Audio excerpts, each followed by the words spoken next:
This is the April 2nd edition of Breaking the Line, the ECNL podcast, featuring ECNL President and CEO Christian Lavers and ECNL Vice President and Chief of Staff Doug Bracken. On this week's show, Christian and Doug are joined by the ECNL Chief Medical Advisor, Dr. Drew Watson, to talk about the Center for Athlete Health and Performance and its vision to identify, develop, and share best practices in long-term youth athlete development. The three superstars will tackle the ECNL Injury Risk Reduction Program, sleep and injury in athletes, everyday sleep tips, travel sleep tips, and how sleep can also help your mental health. That's right, all of that plus Doug Bracken's Brainbuster. And it starts right now with ECNL President and CEO Christian Lavers. Thank you very much, Dean. Here we are with, as always, Doug Bracken. And then I almost said, as always, not quite as always, but Dr. Drew Watson. He's been on a lot. Yeah, he probably is our highest appearing guest, you would say. Every time he comes on, we have this conversation about how many times he's been on. So I'm sure that's not getting old. It's true. What does that say about our podcast and our need to have Dr. Drew Watson on? We need medical advice a lot. Concierge Dr. Drew. Dr. Drew. Well, whatever the reason, I'm happy to do it whenever you guys want. I've been having this shoulder pain. If you could, yeah. A couple of Zoom consults, why not? Christian, you're in a different spot here. You're looking very different thing. Or you're not in San Diego right now? Nope, I'm visiting the in-laws, and my computer has died, so I'm now staring into a phone screen. So, I'm total improv right now. The one rule of improv I've been told, by the way, is you never say no. You just say yes and. So okay. I'm improving right now with whatever technology tools I have available to me. And usually it's really hard. I'm always on Christian when we're at different public things like the symposium about wearing an ECNL top, with a logo on it. He has it on today. So my coaching is taking hold. It is, despite everything. That's right. Dr. Drew, what's going on? How are things since the last time you were on our lovely podcast? I'm doing great. Always nice to see you guys. We're in the throes of kind of spring weather here in Wisconsin, which means like 40 and driving rain. But it does mean that we're on the cusp of maybe eking out into a little bit of decent Midwest summer in the next few months. We just got to suffer through this next little bit. Okay. Wisconsin's a nice place in the summer. I mean, you pay for it for like 6 months, but there's really nowhere better, I don't think, once you get into July and August. It's just fantastic. That's rationalization at its finest, Dr. Drew. That's right. Everybody in San Diego is like, that doesn't make sense. Why don't you just live somewhere where it's sunny every single day? 12 months. It's awesome. I'm just struck by the difference in our background. I have curtains in the background. Doug has scarves in the background. Dr. Drew has a plethora of books. They're leather bound. Smells like mahogany in here. That shows you. That shows you what's going on here. It would have been like a blurred background at home, but Jacob was like, you have to be in your office with a backdrop full of textbooks. Well, so I aim to please. Do you have a medical license on the wall or anything that we can see to make sure you're a doctor? I don't actually really remember what's on the wall back there. Most of them are actually like commemorative books from like bike packing trips with my dad, but there's probably a few academic things back there. They got hung up like 10 years ago and haven't been touched. So I don't actually remember it. We should send something to Doug, some sort of academic certificate he can put up on his wall. That would be great. I mean, you're welcome to have one of these. They don't get really used. They just sit there. I thought that was one of your prefab backgrounds, Drew. Yeah. Well, as far as you know, it's real. Let's put some books in there today. Enough of this banter. It's time to get serious here and why we have Dr. Drew on the show today, because we launched a couple weeks ago the ECNL Center for Athlete Health and Performance, which was our commitment to try and use the size, scope, scale of the league, the various resources, the access to information in the league through the clubs, through all the events we have, to do things in research and aggregation, maybe is the right word, of information, data, studies, to identify ways in which we can help improve the athlete health and performance within the league in terms of physical development, in terms of injury risk, in terms of young athlete development, in all sorts of different ways. That's probably not nearly sophisticated enough of a description of the center, for which I will turn it over to Dr. Drew, who is leading the center among many, many other things. He has a lot of titles in his email signature now, one of them being director of the ECNL Center. So, Drew, I'll turn it over to you to describe sort of the vision of the center and why we have set it up. Yeah, thanks. I mean, I was thinking about this a lot over the last few months, and I touched on this a little bit at the symposium. I actually think this sort of like snowball started for this maybe like almost 30 years ago. Like I showed that grainy circa 1998 photo of Christian and I in the like closet sized office we worked in the back of this indoor soccer center. And I have these vivid memories from back then of trying to get our hands on information that we could use to sort of not just help teach kids, but develop as coaches. And it was really hard to find, right? I mean, granted, this is, we were like on horseback, I think, at that point, and like using slide rules, but we were mailing away for stuff, asking anybody we could get, in touch with.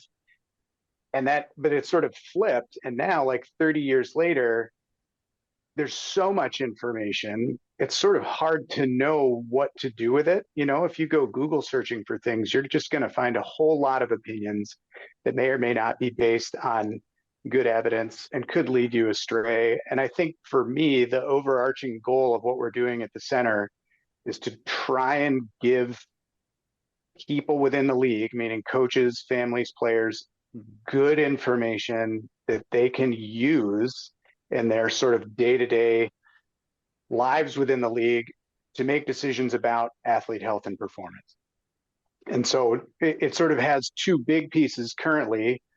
I think the first is that we're trying to identify important topics that people are interested in and are looking for good information around, and go out and see whether it exists in a way that's relevant and specific to youth soccer players. And if it is, then we sort of bring it together, curate it, turn it into deliverable and actionable information. If it doesn't exist, well, then we're building out ways to collect the data and generate good evidence ourselves to try and fill in those gaps. And I think what sometimes gets lost in the shuffle around a lot of sports science is that most of the information out there is from adult athletes, and you just simply can't translate evidence from 25-year-olds down to 15-year-olds and expect to be able to use it in a way that allows you to make good decisions and accurate predictions about interventions with kids. In the same way, you can't take information from football or basketball and apply it to soccer and expect it to have the intended effect. So what we really are trying to do is give people relevant information that's specific to youth soccer so that they can use it to help youth soccer athletes. If we take a step back, it's fun always to go down memory lane. I remember I had a binder of all the sessions that were done at Region 2 ODP camp that year, which was like the first foray into how do you design a session and what are different types of sessions for different topics and all that. So you have the technical side, which is, the training environment and sort of the more standard coaching you think, which last year we launched the Coach Education Center, powered by the Coach's Voice, to provide some type of ongoing high quality information that is very related to the typical football or soccer side of the sport. This part of the sport is specifically about health and performance that is not tied to the type of training activity that you're doing or the best way to intervene as a coach and provide feedback, but on things that are as broad as sleep and what's important and why, injury risk, what increases it, what decreases it, mental health and interventions that can be helpful there for players with anxiety and stress or whatever it may be. And then far more, and I think some of it, Drew, and you said this probably a little bit more cautiously than I am right now, but sometimes it's also just blowing up some myths that are not true, that are kind of accepted as gospel within the sport. I mean, one of which, if we go back to the teaching or the footballing side, Doug Lemoff would talk about the myth of the different learning styles, which persists across academia and teaching all over the place, that there are different learning styles, which is a complete myth and has been debunked over and over and over, but still is pervasive in people talking about how they quote unquote like to learn. There are similar myths, I think, out there in various aspects of athletic performance. Would you agree with that? Yeah, I mean, if the internet does nothing else, what it does really well is create echo chambers. And I think those exist everywhere. They're in academia, they're in different sporting contexts. And I think sometimes things will get stated either on the back of some evidence or not, but by someone who's revered. And it just sort of gets repeated and it becomes accepted within a group or a population, when in reality, the underlying evidence for it isn't particularly good. And if you dig deep, you find that it's not actually that strong of a foundation that the belief is built on. And in those cases, I mean, there's a lot of motivation to try and identify and rectify that, because if people are making decisions based on that sort of information, they may very well be making mistakes left and right. And I think we're going to be trying, some of what we do will be trying to really dig into some of these areas where maybe we overestimate the level of evidence around a certain topic. Others are going to be where there really isn't a lot of information, period. And we're going to be looking to try and generate it so that we can answer some of the questions that people want to know that don't have a good answer already. So I think it can run that whole sort of spectrum, everything from new information to inform unanswered questions, all the way to trying to understand whether or not the sort of pervasive thoughts around a certain topic are actually true in this context, or whether they're just something that people have been saying for a long time. I do think it's important that we make it very clear that this is not ECNL doing these studies, doing this data analysis, doing the research. This is Dr. Drew through his lab at the University of Wisconsin, through grants, resources he provides. There is some things we are doing to help that in that process, one of which is actually activating the network of information that we have through events and through clubs, whether it's through surveys or injury reports or other things. But this is not amateur hour of Doug and Christian and a bunch of ECNL people coming up with theories. This is us activating the scale and scope of the ECNL and making it available. We joke a lot about Drew's background, but his very specific expertise in this area within all the requirements that it takes to get something published, peer-reviewed, and sort of approved in a very scientific way. Is that an accurate statement, Drew? Yeah, I mean, I think this is at its core exactly the sort of collaboration that you would want in order to generate meaningful information for a population of young athletes. So my human performance lab at Wisconsin has over the years done a lot of research in youth sports, collaborating with the ECNL to conduct research within the sort of embedded infrastructure in the league is kind of an idealized way to generate specific information to youth soccer players that you can use to answer questions that help people make decisions. So it is very much sort of combining the available resources of my lab and scientists and students that are part of that with the framework that the ECNL has, which is a large and growing group of really high-level youth soccer athletes. It's an extraordinary way to be able to collect information that is relevant directly back to the membership of the league so that you can make decisions around things that are based on evidence specifically from that group that allows you to feel confident that what you do is going to have the expected impact. Let's bring this down to that simple level of, based on what you've looked at so far and evidence you've collected, what are 2 or 3 of the biggest myths that evidence shows are exactly that? Well, the first one that sort of lines up with some of the information that we released as this kind of first installment for the center. I don't know exactly how much of a myth it is, but there's definitely like a cultural push that we're trying to fight back against around sleep. So this is a little bit of a hobby horse of mine. I've been sort of trying as hard as I could to broadcast the benefits of sleep for athletes for years. And one of the initial projects we had within the center was to try and pull together relevant information specifically about the relationship between sleep and injury. There's no shortage of information about the benefits of sleep for a whole host of different outcomes, but just to sort of make it specific to athletes and injury risk, I think within our culture broadly, it's getting better, but certainly within certain circles, it's still this expectation that like sleep is expendable. It's something you do when you're dead. You grind, 22 hours a day and sleep a little, and that's how you get ahead.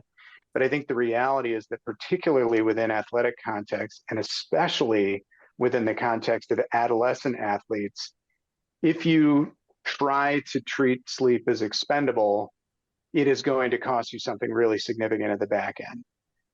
It likely is going to undermine things like academic performance. It's going to undermine things like mental health. But specifically, as we tried to portray it within this first bit of information we released through the center, reduced amounts of sleep, both chronically and acutely, have really profound impacts on injury risk. And recognizing that sometimes things like injury risk actually land with young athletes because it's very close to home, thinking about putting that sort of information into the hands of people that work with young athletes is a way to try and move forward or push back against this idea that it's okay not to sleep very much or enough or well, you can bank it later. Really, we're recognizing more and more and more that there's a very real increased risk of injury when people don't get enough or don't get good enough quality sleep.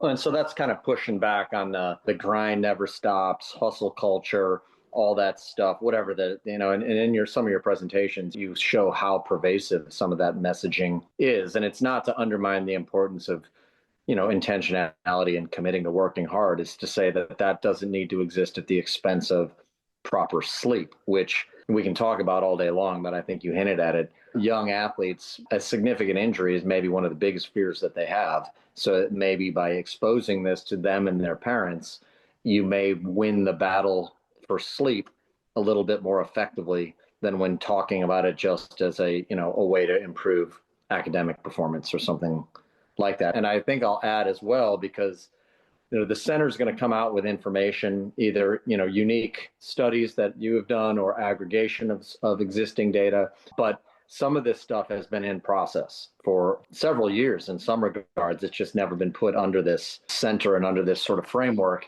So some of these things that you're going to be sharing, it's not like the data has just been done and collected in the last 2 months.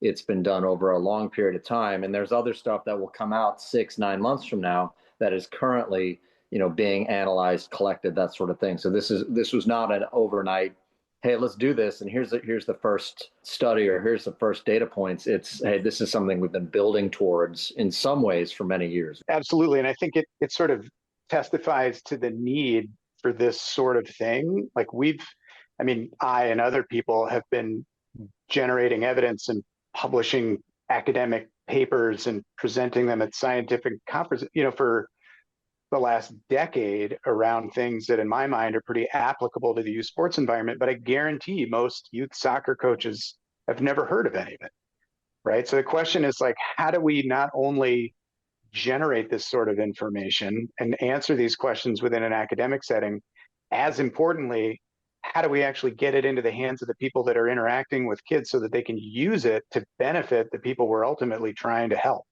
Because if it just sits around in my office, like that doesn't help anybody. So figuring out ways to deliver actionable and relevant information, whether it was done, a year ago or 5 years ago, I think the big goal of this is to try and build that bridge that in my mind, particularly in the youth sports environment, just hasn't existed. I'll use the quote, and I'll stop, Doug, for you on this, but Raymond Farhan used to say, academics are great at answering questions nobody's asking.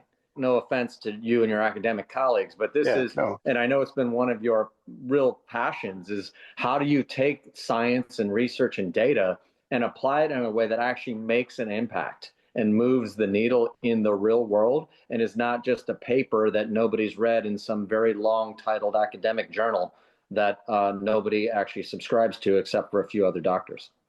Yeah, it's surprisingly difficult to build that connection because there isn't anything inherent within academia that promotes it, right? Like we want the work that we do to have an impact out in the real world, but it isn't immediately obvious how you get that information to people that are going to use it in the way that they interact with young athletes. I mean, I have I mean, I coached for a while, so I sort of have that perspective, and I've been a parent of young athletes for a bit, so I have that. And on some level, it's trying to like bring together all of those frameworks to try and figure out ways to actually get over this barrier and give the information to people that are going to use it in a way that's actually usable, right? Like handing somebody a manuscript's not going to do any good, but I like to think that if you give people relatively actionable information, they're going to take it and use it in a way that helps people. Let's give them some specific information, because I think we talk about getting sleep and all that. And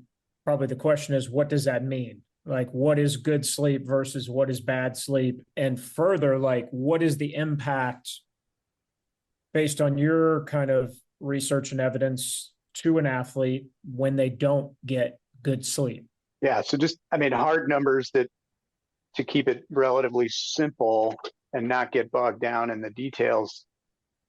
If you sort of aggregate the available work around chronic sleep, meaning like habitual sleep, those athletes that sleep less than certainly 7, in most cases 8 hours, that are adolescents, are going to be at an increased risk of injury. The pooled information there is that, you know, if you're sleeping an hour less on average over time chronically, your risk of injury goes up about 60%. Now, I mean, 60% like, means a different amount depending on what your baseline risk is, but that's a big difference. Yeah, I was going to say, that's not like just, hey, this is a marginal increase in risk. This is a significant jump in the chances that you're going to miss time because you get hurt. And if you look at the data that is actually predominantly ours, an hour of acute sleep, meaning like the night before, an hour of lost sleep the night before increases your next day injury risk between 30 and 40%. So these are really meaningful increases in injury risk.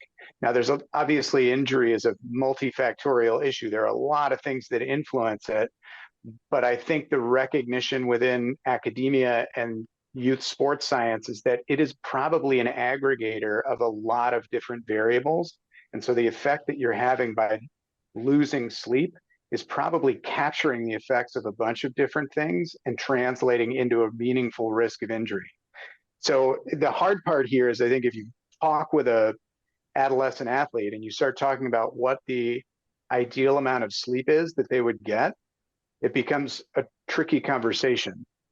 So the idea is, if you were 16 years old, right, the National Sleep Foundation is going to say that you should get 8 to 10 hours of sleep, but that's the general population. In my opinion, if you're a high-level athlete who's trying to adapt to training loads, navigate academic loads, manage the social context of your life, all of those things, you probably should be shooting for more like 9 hours a night. Now, most teenagers are going to like look at you like you're crazy, because a lot of them are probably sleeping 5 or 6 without recognizing that it's having a profound negative effect on their health and presumably their risk of injury. But to me, that is the goal that we should be shooting for. And the difficulty of the conversation, I think, is that if you want that to be a reality, you're just going to have to prioritize some things, and there might be something you have to trade for it. But I like to think that you can convince people the value of it, and then they can make an informed decision about whether they want to swap something for 2 more hours of sleep a night. If I had to say, okay, well, why is that the case? Why does sleep raise injury risk? And I doubt you have causal data on this, but I would imagine it's things like your brain processes slower, you don't see things as clearly or as well, your muscles react a split second slower to decisions, and all of those things raise the risk of either a collision that you otherwise may have avoided, or even the muscle stabilizing a joint as you're landing. That wouldn't be the case if you were fresh. Is that fair? Yeah, I think you're right. Like the specific underlying mechanisms, I don't think are particularly well teased out. And the speculation is a lot of the things you just mentioned, that it probably influences things like motor unit recruitment, that influences how you fire muscles and the biomechanical results around joints. It probably affects reaction times, decision-making speed. It probably influences fatigue, which in and of itself has been found to be a particular risk factor for injury. So I expect that the sort of things that you get as a downstream consequence of insufficient sleep is pretty broad, and a lot of them, either additively or independently, could be influencing your injury risk. But when you see results like these that are so consistent from one population to the next, even if you're not randomizing people to like good sleep and bad sleep, which arguably would be unethical, you can still feel pretty comfortable that there's a causal relationship here, given the size of the effect, how reproducible it is, and how many different potential mechanisms there could be that could explain the relationship between sleep and injury. Well, let's give some people listening or athletes listening or parents that can pass it on to their young athletes some tips on good sleep and how to do it. It's important to recognize there are real medical issues around sleep, and it's important to recognize that if you have an adolescent athlete who is having genuine issues with falling asleep, meaning it's taking like an hour to fall asleep, persistent issues with waking in the middle of the night and being unable to get back to sleep. I mean, there are adolescents that have issues with insomnia, and those need to be sort of managed separately. For the general population of athletes where they don't have an underlying medical issue that affects their sleep, what we're really trying to do is increase their sleep duration and improve their quality, starting out with a set amount of time that you're shooting for, like I was talking about, and bracketing that amount of time and protecting it is step one. So to me, the age group we're talking about, we should be setting aside 9 hours from sleep time to wake time. And the things you do to improve your ability to fall asleep and stay asleep and get deeper quality sleep are pretty simple and intuitive. It's things like having a sleep area that is dark, quiet, cool. We tend to sleep best when the temperature's in the mid 60s, doesn't have distracting or stimulating things in it. It's crucially important to make sure that the place you sleep is just a place where you sleep. It's not where you do homework. You don't watch TV in bed. The reality, I think the way to think about it, it's sort of a shift in language, but I think is representative of the truth, is that your brain produces sleep. It's not the sort of thing where we just decide, oh, I'm going to go to sleep and I'm out. There are people who can fall asleep pretty quickly, but it really is training your brain to produce sleep at the time and of the quality that you want. And so creating an environment that's conducive to sleep through all those things is crucially important. Before you go to sleep, ideally, you shouldn't be eating and drinking things within at least 2, preferably 3 hours. For 20 to 30 minutes before you go to sleep, set up a consistent routine where you do really simple, calming stuff. For some people, it's reading. For some people, it's showering. Some people, it's meditative practices. Whatever it is, you're teaching your brain to wind down. And if you do these things really consistently, sometimes just over like a week or two, you effectively train your brain to produce sleep over the time we're talking about at a better quality than you've had it before.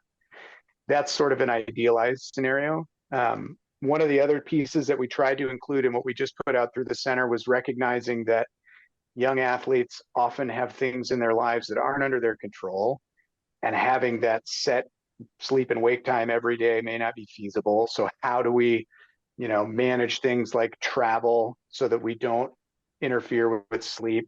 And we included simple things there about sort of, minimizing or reducing caffeine intake, ensuring that you're hydrated. If you're traveling across multiple time zones, ideally you would give yourself sufficient time ahead of time to adjust to avoid the sort of jet lag. But all of those were some of the relatively simple pieces to try and institute in order to potentially go from someone who's sleeping 5 or 6 hours a night, really not getting great quality sleep, to someone who's getting more like 8 or 9 and sleeping consistently and deeply through the entire time. We'll be back with more Christian Labers, Doug Bracken, and our special guest, Dr. Drew Watson, after this message from Discount Tire. Want the same expert advice from the pros at a discount tire store while shopping online? Meet Treadwell, your personal tire guide. Whether you're driving to practice or game day, Treadwell gives you tire recommendations based on your vehicle, location, and driving habits. Get matched with the perfect tires so you can stay focused on the goals that matter most. Shop with Treadwell at discounttire.com. And Mark Pro. Did you know ECNL provides free recovery sessions? ECNL has partnered with Mark Pro, a staple for recovery in professional sports. Mark Pro is a unique, safe, portable e-stim device that feeds sore muscles and removes metabolic waste. Stop by the recovery zone during your next event. Now we return to Dr. Drew Watson, Doug Bracken, and Christian Labers will lead off segment 2. To follow up, to tie sort of this specific thing again back to the bigger purpose, sleep is one of those topics that's not the most exciting topic. Most people don't, dream of talking about sleep and, the impacts it has. But when we look at the purpose of the center overall, one of the biggest things that can impact, I think if I use the word acutely, an athlete's development curve is significant injury. If you have a major injury that causes a lost time numbered in months and months, it does have an impact on your development curve because it takes time to get back to where you were before you continue to progress beyond that. And so by sharing this type of information, made possible only because of how many clubs, how many players, how much resources available to it, the hope is that more than a few, but kids, families, coaches start to emphasize this a little bit more. We reduce injuries that happen, training games, whatever, to the degree we can because people are sleeping a little bit better, which has a positive outcome individually, very specifically on players that would have had that blip and that injury that changes their development curve that maybe don't because they avoid that. I mean, it sounds grandiose at some level, but that's the hope here. And when we talk about taking data and making it really practical, and I appreciate the sort of specifics that Doug's asking and Drew that you're saying, because those are the things that you want people to go home and say, there's 3 things I can take from this piece of information that will positively impact me as an athlete, as a young player, as a coach, working with young players, whatever. And I think that's the exciting part because this is just the beginning. I think one of the most important thing, and I think this is true in coaching, but also what we're doing and what you're doing specifically, is it has to be simple. It has to be something that kids can understand, families can understand, so that they can take it and it's actionable. We're not digging through, medical journals, to Christian's point earlier. This is something where it's pretty easy for me to go tell my son, hey man, you need to sleep for 8 to 10 hours. And this is how we do that. And I think that's the art in all this, is how can we take this information, which can be complex and at some levels, and get it to a point where we can give it to people and they can use it and it's easy to understand. It can get as deep as people want. I think what we've done as sort of a template with this initial information rollout is try and provide relatively straightforward, implementable, actionable information. But we also link to as many details as people want to go get, right? Like the manuscripts we're talking about are not opaque or hidden somewhere. Like they're right there. If you really want to dig in to the information that we're using to generate these recommendations, they're right there and available through the site. Again, like it just saves people so much time trying to figure these sorts of things out on their own and delivers it in a way that they can use right away. Just to double down on what Christian said, I mean, if like obviously injury is its own health outcome we want to prevent, but I agree, like lost time to injury is a tremendous impediment to development. The lost time to illness is not to be ignored. Like we tend to think of them as not as dramatic, but if you have somebody who's not sleeping well, they're at a much greater risk of getting sick. If you get sick 5 or 6 times through a year and you're missing for a week or more of those times, like that's a substantive amount of time you're lost from training. If you're trying to think about how can I assimilate memories from the training I just had, and you haven't slept well, you will not be as good at assimilating memories and retaining information for the next one. If you're trying to recover from a high load and come back to a subsequent training ready to be stressed again, and you don't sleep well in between, it won't work.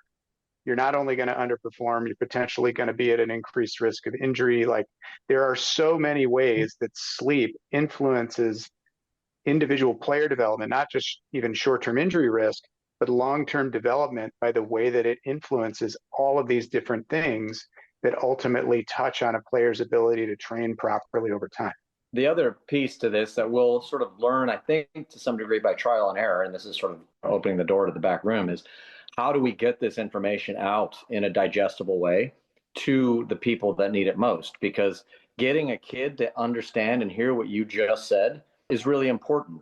Getting a coach to reemphasize that, because a coach has a better relationship than, Dr. Drew on a podcast does. Getting a parent to reiterate that. So we're looking at infographics, we're looking at social posts, we're looking at potentially webinars that go a little bit deeper. To your point, we have some bullet points, but then links to all of the data behind it and all of the studies behind it. So we're going to try and play with that to see how do we get this out there to the people to make the biggest impact. And another thing I think that you said that is important to us is that these things are reproducible, that this isn't the one study that's the exception to everything else that then people use as, it's something that is repeated over and over and over. So you really can rely on it, as opposed to, because I'm sure, Drew, and you know more in this area than I do, there's always a study that comes out with some strange outcome that is not repeatable. And therefore you really have to question its validity, but people don't. It's kind of crazy. You say anything and you say, that's what the study says, and you sound smart. But there's good and bad studies. I mean, there's studies with bad processes and studies with bad controls and studies that maybe aren't even bad in structure, but they're just a fluke in the data that comes out in a way that if you did it 100 times, you'd never get that fluke again. Yeah, and it's an unfortunately sort of perverse side of the information landscape. The weird result is the one that's the most likely to get all the attention, right? Like, and in reality, it's weird because it's an outlier and it may not end up being reproducible, but it gets the most attention and it gets the most echo, and it ends up having perhaps the biggest impact. But then when you repeat it, you're like, oh, actually, that was just sort of an outlying result. It doesn't turn out to be true. So for sure, recognizing that any single study is rarely sufficient evidence on which to make confident decisions, but also that the studies that you do, the bigger you can make them and the more information you can capture out of them, that allows you to have a whole lot more confidence that what you're seeing is real, and that if you base your decisions around that, you're actually going to be doing things that are effective rather than basing your decisions on something that turns out to be spurious or not true. And I believe I'm correct on this. You hopefully can correct me if I'm not, but the most cited study in skill acquisition is the Anders Ericsson study, which I think was done with musicians. That was the basis of deliberate practice and 10,000 hours. Yeah. And basically the outcome of that was that, world-class performers practice 10,000 hours of deliberate practice over the course of their life, and then lesser performance have lesser hours, and then the worst quote unquote performers have the fewest amount of hours. And that's the most cited study in the world in talent acquisition or skill acquisition.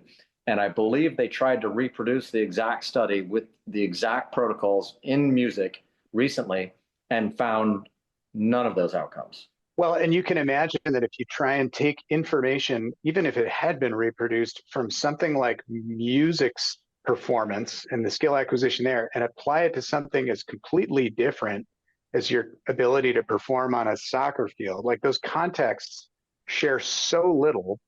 The idea that you would successfully be able to take information around the acquisition of skill for music and apply it to something like youth sports on its face seems a little strange, and I think has turned out to not be translatable from one to the other.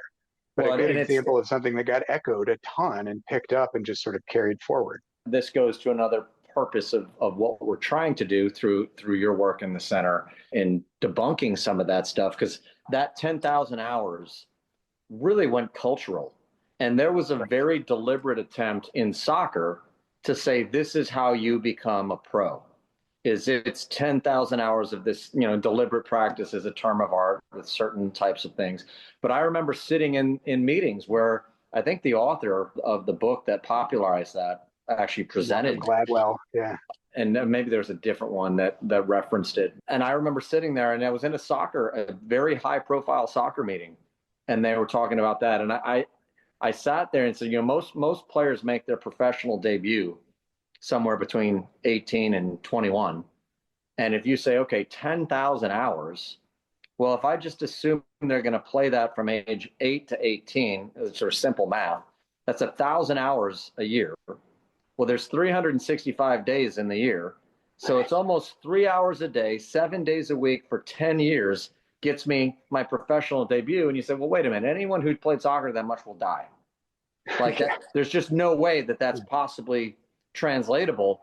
Shame on me. I sat in the room and somebody could say you should raise your hand and ask them to justify that and explain that. And you didn't. We just went away and said, okay, well, I guess 10,000 hours in deliberate practice sounds good, but it made no sense at all. And Did you start adding that to your training regimen, Christian? You told your players, all right, guys, practice is now 3.5 hours, and we're going 7 days. 3.5 hours. And by the way, I'll see you Saturday and Sunday every day of the year. We'll give you Christmas off, I suppose. And by the way, games are only a couple hours, so we're going to have to stay an hour and a half after games as well. To the point, though, as a young coach, as a new parent, you're going to see these things, some of which are couched in verbiage and presented in ways that they do sound right, or they do feel somewhat intuitive, and you can fall victim to some of that. And listen, some of the things that we take for gospel now, in 10 years, people will say that was wrong. So I think everything with a little dose of skepticism is probably right. But that's one of the goals here. I mean, and we'll go, the center will be releasing things every couple of months, some of which are original, some of which sharing other studies or aggregations that are presented in a way to help. Some of those things are multi-sport versus single sport, and way more stuff that is in some ways taken for gospel and probably wrong that we just want to share. I'm very excited that we're able to do this with you, Drew, that you're able to collect all this and present it in a way that is going to be digestible and helpful. Yeah, I mean, for me, it really is kind of like the culmination of what I've been trying to do for a long time. And the opportunity to really meaningfully build that bridge that we've been talking about is by far the most exciting thing that I'm doing, because I think it has the opportunity to make an impact in a much more tangible way than you otherwise might through sort of like the typical, academic endpoints. I mean, this is really an opportunity that I think to deliver good, meaningful information to people that are going to use it in a way that directly impacts kids. And to your point, I think there are certain areas where we actually have pretty good information. In some of those cases, the broader message seems right. In some cases, I actually don't think it's right at all, and we can clarify those. There are going to be some areas where I think we just have to be comfortable saying we don't know. That is a really uncomfortable statement in our culture, particularly when you're supposed to be in a position of expertise or authority. But if you're honest, I think that's the truth. If there just isn't information relevant to young soccer athletes, we shouldn't be pretending there is and extrapolating it from elsewhere. We should be recognizing the gap and then taking the steps to fill it. And that really is where the original research that we do within the league comes in. We'll be back with more Dr. Drew Watson, Christian Lavers, and Doug Bracken after this message from Nike and Soccer.com. Nike is a proud sponsor of ECNL. Nothing can stop what we do together to bring positive change to our communities. You can't stop sport because #you can't stop our voices. Follow Nike on Instagram, Facebook, and Twitter.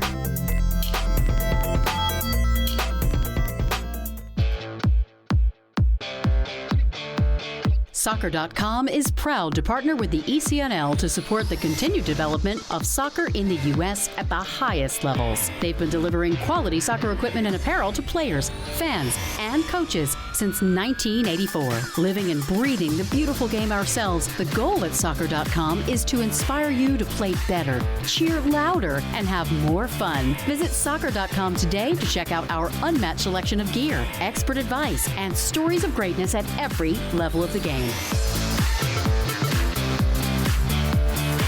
We now return to segment 3 of this edition of Breaking the Line, the ECNL podcast, and we hand it over to Doug Bracken. I wanted to ask a question, Drew, and I know you have some research on this. One of the things internally we've wrestled with over many, many years, where we go back, 20, 25 years, and we would all go to tournaments and play 6 games in a weekend or 5 games in a weekend or something insane.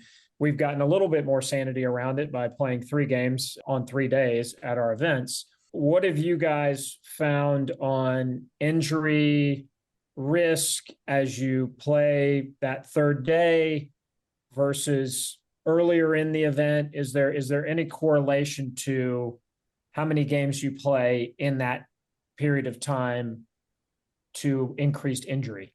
Yeah, so I think time will tell if it remains what I think is the most exciting and interesting part of this. But for now, I think the way that we're leveraging some of the existing competitive structure within the ECNL to capture injury data is really, really compelling. So just for background, I mean, there are athletic trainers that staff the games at all of the ECNL national events, and we've collaborated to capture injury information from all the athletes that present to those tents. And then through a little bit of, back of the napkin math, you can pretty quickly figure out how many hours are being played at a given event by age, gender. We can even bracket it by, playing surface, other sorts of variables. So you can see the total number of hours that get played within any group of athletes. And now the total number of injuries that present to the medical tents. So you can relativize the injuries as an incidence, which is really crucial, right? Just comparing raw numbers of injuries can be very misleading. But we can look at the things that seem to influence injury incidence at these national events. And one of these, sort of myths maybe that we were talking about from the beginning is that we've always sort of speculated that as events go on and games accumulate, fatigue accumulates, and that translates into an increased risk of injury. And you will periodically see people calling for things to be shorter or done differently because of that injury risk, but no one's ever really looked directly. And so what we could do is look at injury incidents on games 1, 2, and 3 of those regular season events where they're played on consecutive days. And the long and the short of it is that there's no difference in the injury rate between games 1, 2, and 3. So that theorized accumulated risk of injury over the course of those events just really doesn't seem to be there.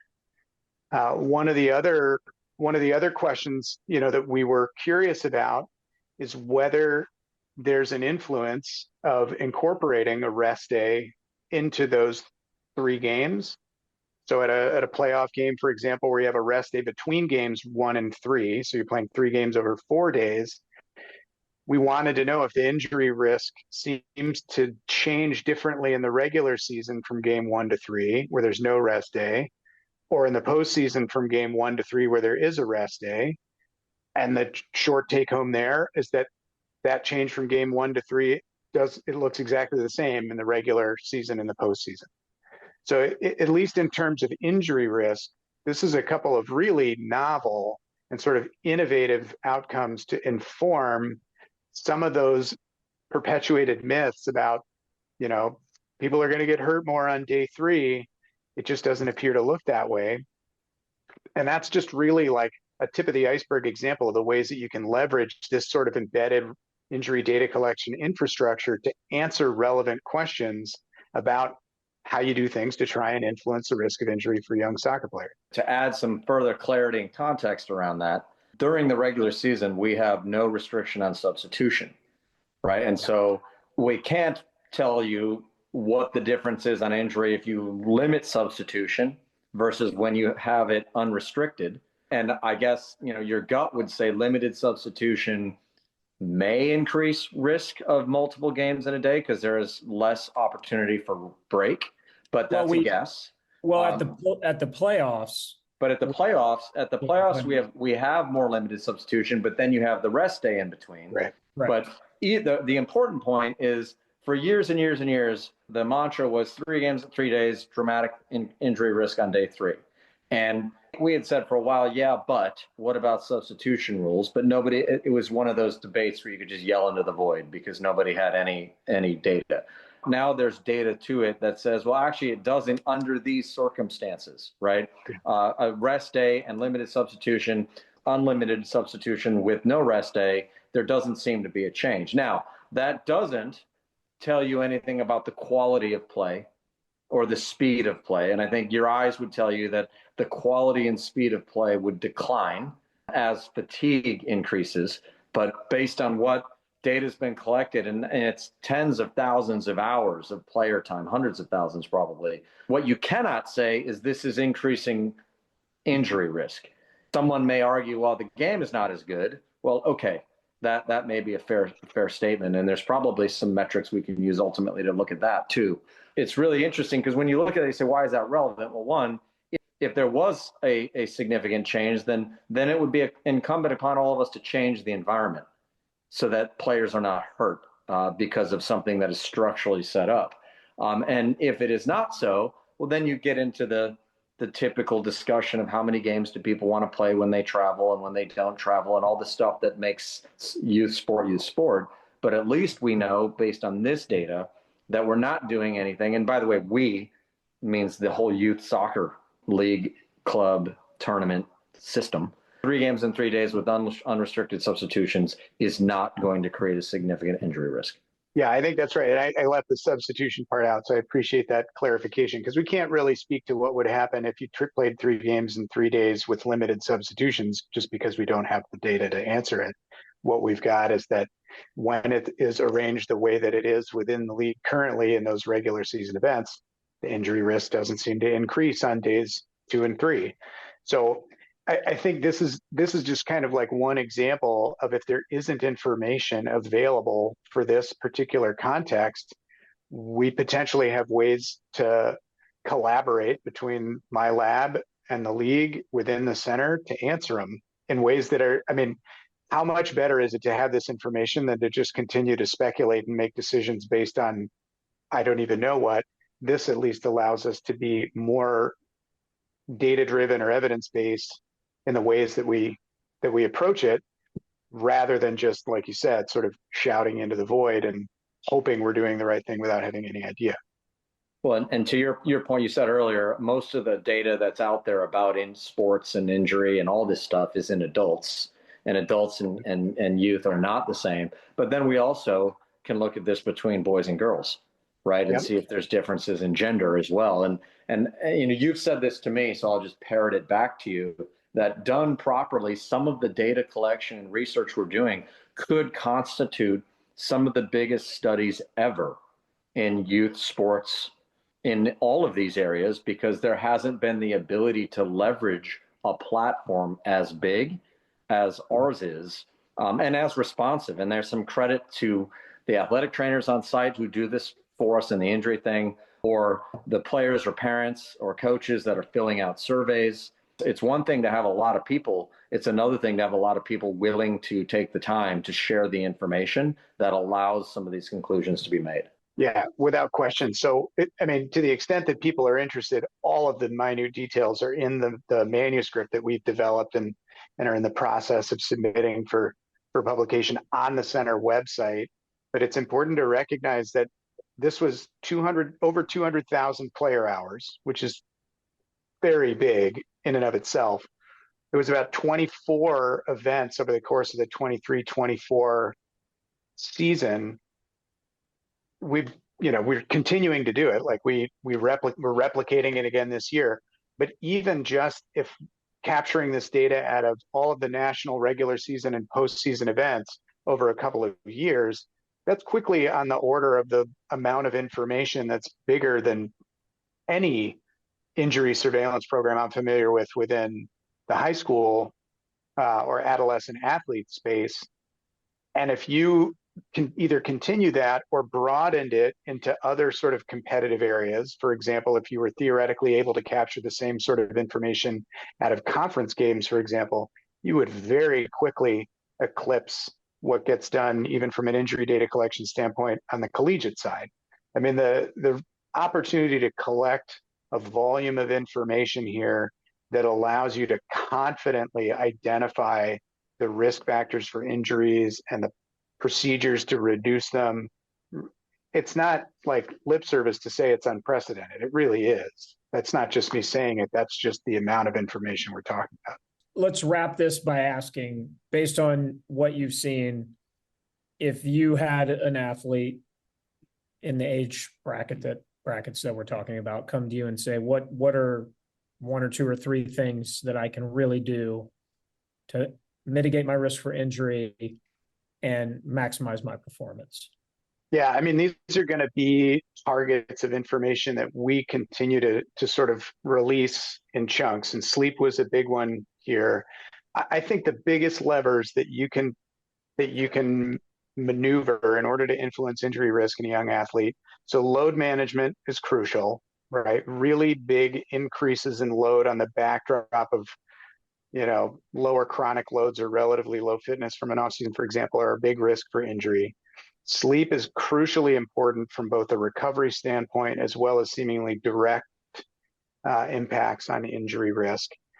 Stress reduction also seems to be crucially important. We'll release some of this information that on the center that we've put out through Coach's Voice and at the symposium about how things like mood and stress seem to be really important independent predictors of injury. Clearly, there's a role for things like nutrition and hydration.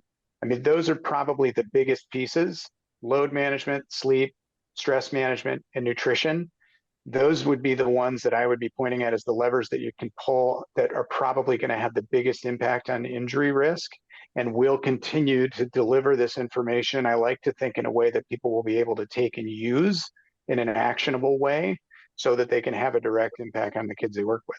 I'll just finish this saying I appreciate, Drew, your leadership in this space and the ability for us to support this and do this, because when we talked, and lots of grand ideas start with just spitballing and, talking about, dreams and aspirations. But, we talked about the need a few years ago for a group to do something better than it's out there right now in terms of educating people in this space, and to do so in a way that's credible, that is actionable, that is understandable, and that addresses the questions that are of most interest and maybe of most impact, because there's a lot of think tanks and other things out there that are constantly pontificating without a lot of data, or are not in the weeds of really understanding youth sports. And it's really easy to sit at 20,000 feet and cast aspersions. And so the ability to use this information to help inform league decision-making, like with the game scheduling, is really helpful to inform individual decision-making on things like sleep and load, which will be another issue coming down. I think we're just scratching the surface here, that this thing can expand to and encapsulate a lot of different topics, and appreciate your vision and leadership in making it come to reality. Yeah, well, like I said, it is easily the most exciting thing that I'm doing. And I get it. I mean, I tell people all the time, without exaggerating, that like being a youth soccer coach is way more stressful than going to med school. Like I appreciate how hard it is, and trying to sort of now being a coach, trying to understand the available information and deliver it to families and kids. I just hope that what we're doing will make that job that much easier, give them a resource that they can leverage in order to feel confident about the things that they're giving to people. And I hope that what it doesn't end up being is that we're telling them what to care about. I'm hoping people reach out and tell us what it is that they're most interested in, so we can point ourselves to it and deliver it back to them. Great delivery and great questions. What a visit with Dr. Drew Watson. We're not done with him, because we still have Bracken's Brain Buster, and we'll hit that after this message from Quick Goal. The ECNL is pleased to announce Quick Goal as the official goal provider and partner for ECNL girls and ECNL boys, a new partnership created to support the growth and development of the country's top players, clubs, and coaches at all national events, including national playoffs and national finals. The Quick Goal Coaches Corner will provide hospitality and social space for ECNL girls, ECNL boys, and collegiate coaches. Quick Goal will also be the presenting sponsor of the national championship winning ECNL girls and ECNL boys Coaches of the Year and the ECNL girls and ECNL boys Goals of the Year. Quick Goal looks forward to helping the ECNL continue to elevate the standards of youth soccer and provide more opportunities to players on and off the field in the coming years. We need to remind you that we're on YouTube, so you can like and subscribe to this podcast there. We're always open to hear your questions that you might have. You can drop those in at info@theecnl.com. You can also, I think, comment where our podcast kind of lives, and then follow us on social media. What we're trying to do is be real informative for you guys. I think Drew's knowledge and the work he's doing is crucial to letting young athletes know how to go through this process and things that can really have a major impact on them. So thanks, Drew, for that. All right. I am going to ask a hard question today, and I don't know if you're going to like it, but I don't care. No, I'm kidding. Look at Christian. Christian always makes a face. He always makes that face and you're going to go first today, Christian. I went first for making that face 2 weeks in a row. Stop making faces. I'm just saying. Christian, what would you tell your younger self? Well, you know what? I think what I would tell my younger self is relax and trust yourself, trust the plan, trust the people around you more. Don't get so stressed. Drew would probably smirk about all of this as he's thinking back on a long relationship. Stress is directly related to injury. Yeah, well, there you go. That's maybe what happened to your back and your calf and different stuff. Just relax and say it's a long race. It's a long race to run, and there is a plan, and there is a God who will plan it out for you. That's what I would tell myself. All right. We're going to go to the voice, Dean Linke. What would you tell your younger self, Dean? I would tell my younger self to maximize every opportunity, because as I look back and know that I traveled the world, I don't think I was at an age where I truly appreciated the fact that I was in Saudi Arabia or in Barcelona and took in everything that these great cultures can offer you. So maximize every opportunity is what I would tell my younger self. Nice. Okay. Let's go to the youngest of the younger selves, and that is Reed. Reed, you have a long way to go, but hey, Reed just took some very good advice. Reed's processing advice right now. Yeah, so I appreciate all of the input and will consider that. To tell my younger self, live in the moment and don't stress anything, don't take anything too seriously. So okay, appreciate that. All right, Drew, we're not going to make you go last. So Drew, what would you tell your younger self? For the record, I distinctly remember telling Christian a few times to relax and having to immediately duck. As have I. Threw something at me. As have I.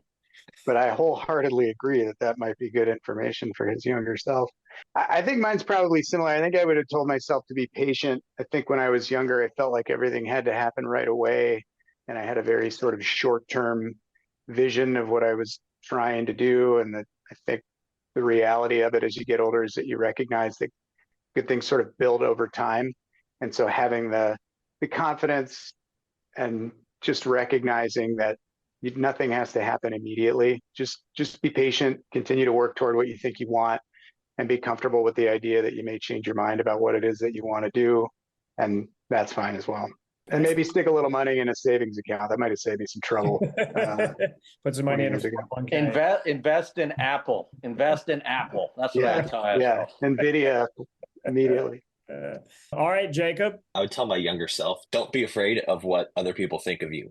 Don't worry about other people. You like what you like. Embrace your hobbies. And the people who are going to care about you, the people who want to be your friends, are going to like the same things you do, are not going to care that you like them. So don't worry about what other people think about you. Just do you, and everything's going to work out great. Okay, man, these are good answers. Mine This would is some be sage advice, Doug. yes. See, now do you take back that ugly face you made? Well, when I said maybe you got to hard? think about how you lead into this by saying, I'm going to ask a hard question. I That's not think it's exactly inviting. it's thought provoking. I guess it can be hard to think about what you would tell your younger self. Well, I would tell my younger self to work and have a work ethic, because when you work and you have a strong work ethic, good things happen for you. Work ethic to me is everything. So that's what I would tell my younger self. And But sleep more. said that, sleep more. Yes, sleep more. Work hard, sleep more. Yeah.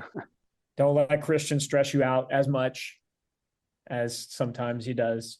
That was a more serious question. Sometimes we kid around, but that was a little bit more thought-provoking one. But again, remind you guys to like and subscribe to this podcast. Submit your questions at info@theecnl.com and follow us on social media. Another great day, another great week on the podcast. Thanks, Drew. Thanks, Christian.